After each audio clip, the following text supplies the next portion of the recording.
Assalamualaikum warahmatullahi wabarakatuh. Allahumma salli ala Sayyidina Muhammad wa ala ali Sayyidina Muhammad. Sadaqallahul azim. Sahabat beriman, ijazah Gusmed yang sangat saya hormati, semoga senantiasa sahabatku bagi yang baru bergabung di channel ini, saya doakan selalu diluaskan rezekinya oleh Allah Subhanahu wa ta'ala. Amin ya mujibas sailin. Ajaran dari Rasulullah Shallallahu Alaihi Wasallam berikut ini bisa dijadikan pedoman bagi umat Islam dalam menjalankan aktivitas sehari-hari, termasuk Anda ketika tidur. Berikut adalah pembahasan tentang azab sebelum tidur yang langsung diajarkan oleh Rasulullah Shallallahu Alaihi Wasallam. Umat muslim akan mendapatkan keutamaan tersendiri saat mengikuti dan mentaati anjuran Rasulullah Shallallahu Alaihi Wasallam. Hal ini tertuang di dalam sebuah hadis dari Abu Hurairah radhiyallahu an. Dalam hadis tersebut Rasulullah bersabda, "Semua umatku akan masuk surga kecuali orang yang enggan." Para sahabat radhiyallahu anhu bertanya, "Siapakah yang enggan, wahai Rasulullah sallallahu alaihi wasallam?" Lalu Rasulullah sallallahu alaihi wasallam bersabda, "Barang siapa yang menaatiku, maka dia akan masuk surga, dan barang siapa yang durhaka kepadaku, maka sungguh dialah yang enggan." HR Bukhari.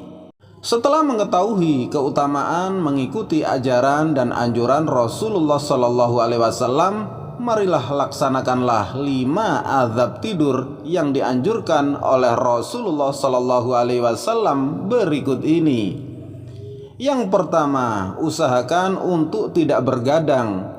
Rasulullah Shallallahu Alaihi Wasallam tidak menyukai orang yang bergadang setelah melaksanakan sholat Isya, kecuali dalam keadaan darurat seperti untuk mengulang murajah ilmu atau menemani tamu atau keluarga.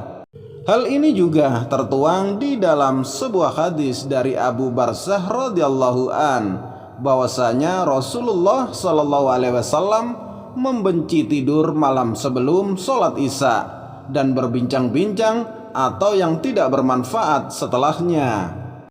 Ibnu Battal juga pernah menjelaskan bahwa Nabi Muhammad SAW tidak suka bergadang setelah sholat Isya karena beliau sangat ingin melaksanakan sholat malam dan khawatir jika sampai luput dari sholat subuh berjamaah. Bahkan Umar bin Khattab sampai-sampai pernah memukul orang yang bergadang setelah sholat Isya. Beliau mengatakan, "Apakah kalian sekarang bergadang di awal malam, nanti di akhir malam Anda tertidur lelap?" Syarh Al-Bukhari Ibnu Battal. Dan yang kedua, hendaknya tidur dalam keadaan sudah berwudu atau bersuci. Di dalam hadis Al-Barah bin Azib dikatakan, "Apabila engkau hendak mendatangi pembaringan atau tidur, maka hendaklah berwudu terlebih dahulu sebagaimana wudu untuk melakukan sholat." Dan yang ketiga, tidur di sisi kanan.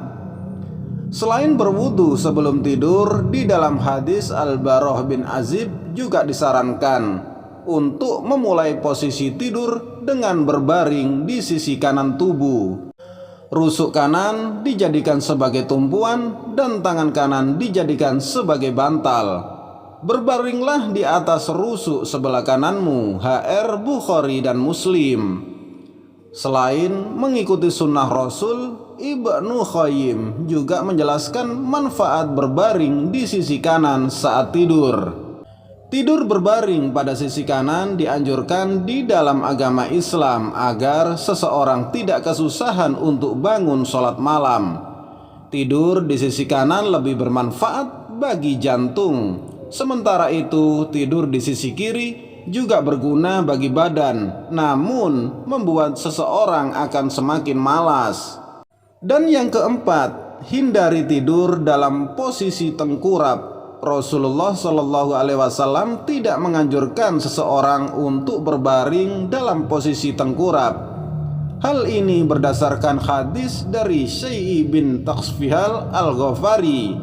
Ketika itu aku sedang berbaring dan tengkurap di masjid karena bergadang, dan itu terjadi di waktu sahur.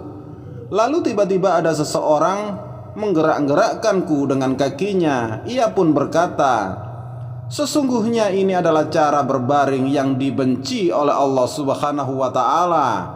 Kemudian aku pandang orang tersebut, ternyata ia adalah Rasulullah Shallallahu Alaihi Wasallam.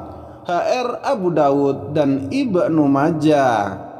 Dan azab yang kelima sesuai ajaran Rasulullah, yakni kita dianjurkan untuk membaca ayat-ayat Al-Quran, yakni membaca ayat kursi.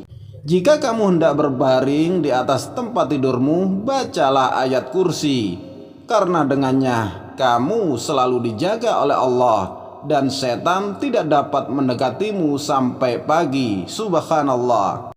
Sahabat beriman, ijazah Gusmed yang sangat saya hormati, itulah anjuran Rasulullah 5 azab sebelum kita melaksanakan tidur.